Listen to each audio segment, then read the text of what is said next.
राजेंद्र हगवणेला मदत करणाऱ्या 5 जणांना अटक करण्यात आली।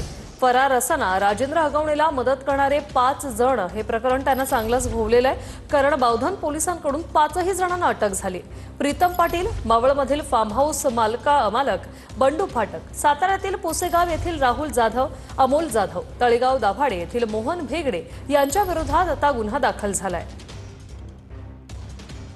फरार काळात हगवणेला मदत ज्यांनी केली त्या 5 जणांना अटक झाली आहे। प्रीतम पाटील कर्नाटकातील माजी मंत्री, ऊर्जा मंत्री वीरकुमार पाटील यांचा मुलगा आहे। फरार असताना हगवणेला लपवण्यासाठी त्यांनी मदत केली।